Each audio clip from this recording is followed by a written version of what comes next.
دشمن مولا بریا سبیله نوکریا شرعی دقدی سربال سینه سپا سینه سپا علی مولا علی مولا علی مولا علی مولا علی مولا علی مولا علی مولا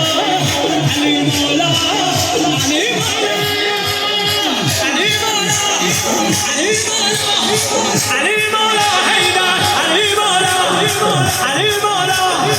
علی مولا حیدر علی مولا علی مولا حیدر علی مولا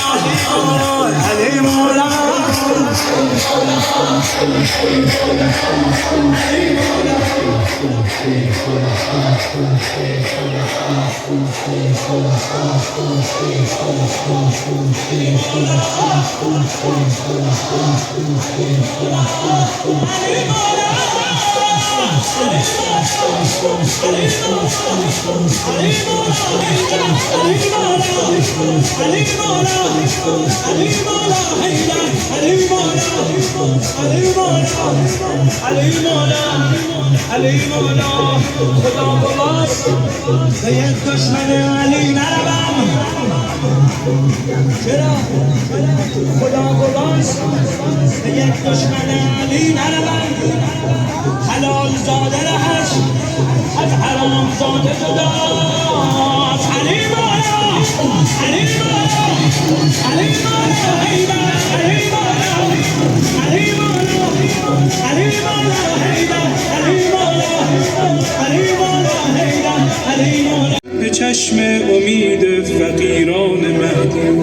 به حال نیاز و قنوت نمازش به سبحان سبحان سبحان مهدی به برق نگاه و به خال سیاهش به عطر ملیح گریبان مهدی